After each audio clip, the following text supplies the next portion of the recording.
Hi, hello po guys. Ako po ay isang OFW. Una sa lahat, ako po ay magpapakilala sa inyo. Ako po ay si Miss Myrna Faye Paglinawan. Ang iba vlog ko po guys ay ang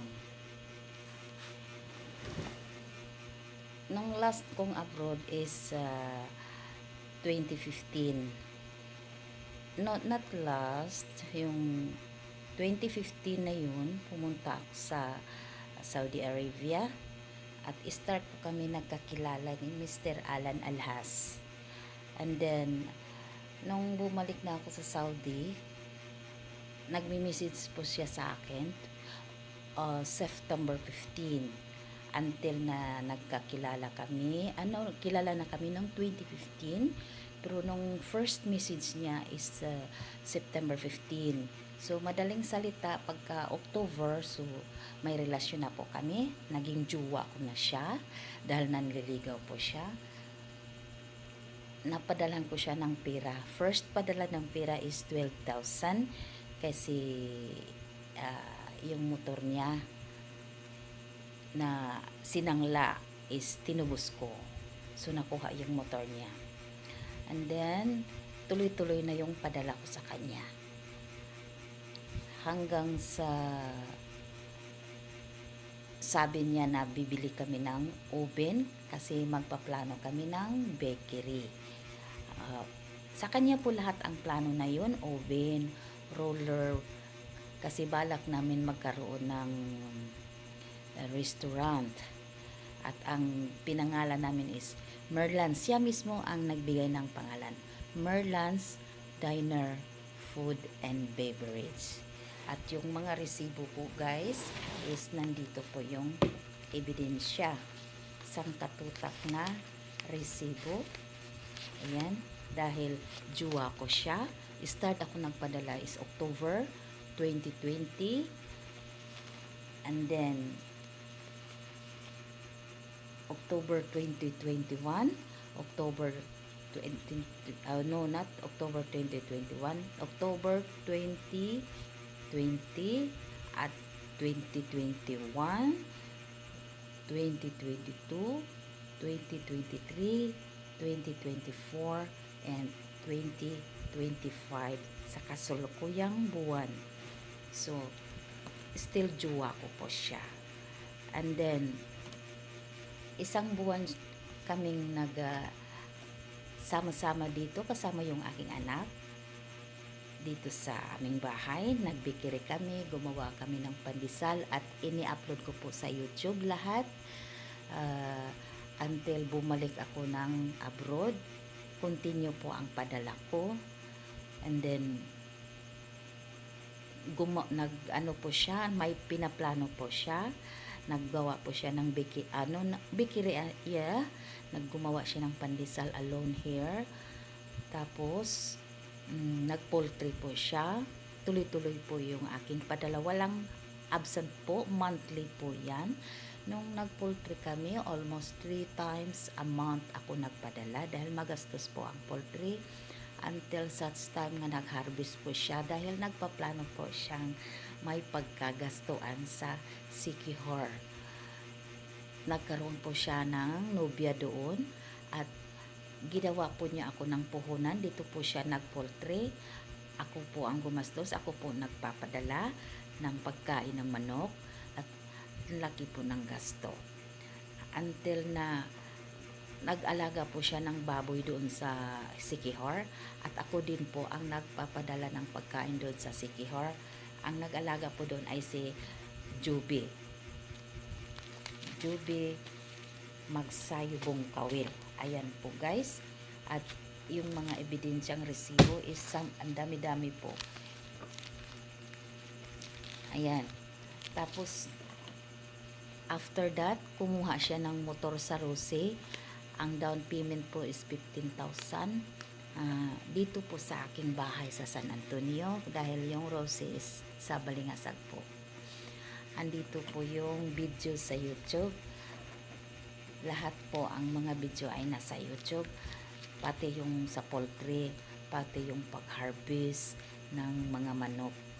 At nung pumunta po siya sa Siquijor, tuloy-tuloy po yung aking padala. Ilang buwan lang po siya dito sa bahay ko. Tapos umuwi na po siya ng Siquijor dahil may pinagkalibangan po niya doon. At kahit po nagkaroon siya ng iba, babae, tuloy-tuloy po akong pagpapadala. Siya po'y nagpakunwari na still alone, nanghingi po ng pera. Tuloy-tuloy po yun, guys. Monthly until such time yung pag-uwi ko. Tuloy-tuloy po yung pagbayad ng motor. Almost 5,000 a month akong nagpapadala. Nabitay ang bayaran ng motor. Ilang buwan. Nandito po lahat ang mga resibo. Ayan, guys. At ito po yung total ng mga resibo. Madami po, guys. Ayan. Wala pong lusot dito. Ito po yung 2023 and total is 129,900 pesos and 53 centavos. Ngayon, kaya ko ito binibidyo dahil pag pupunta ako ng manghingi ng reklamo tulong dahil maganda yung idadaan natin sa legal. Sa 2022, ito yung 191,130.99. Ito yung sa 2021 na 37,202.26. And ito po, guys, i-stipler ko na ito pagkatapos nitong ma-arrange. Sa 2020, 5,895.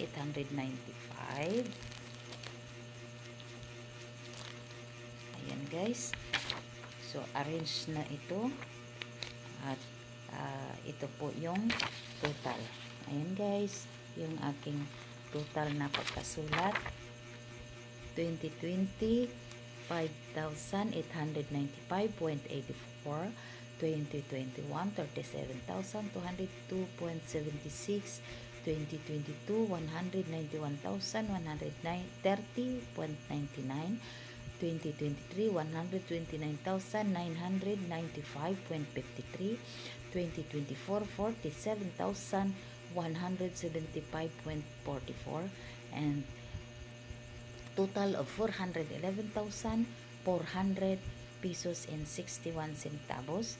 And yung pinadala ko dito sa bahay ko sa Pilipinas nung nandun pa sa Cebu, kasi doon po sa Cebu binili yung roller machine para sa bakery, oven, yung mga gamit sa pizza plate, lahat po, guys, yung mga kawali, yung mga kalan, lahat pong mga gamit sa Cebu po binili. At nagpadala po ako ng 40,000, kasama na po doon yung pamasahe sa barko. Ang roller na 32,000, yun pong binayaran nung huli. At ito po yung mga binili sa pera na pinadala.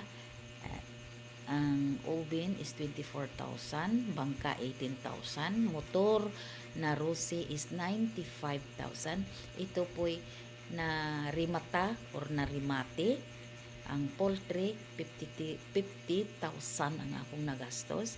Pinising sa bahay 20,000.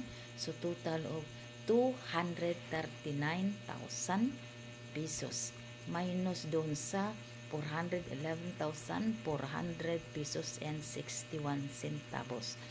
And the minus is, the answer is 172,400.61 plus yung 32,000. So mupatak siya ng almost 204,400 204,400.61. Ito po yung net na yung 200,000. So ito po yung bilangan natin, yung 200. So ayan, guys, ang ebidensya pong resibo ay napakarami. Ito guys, tinotal ko na yan. Ayan. So, thank you and good morning.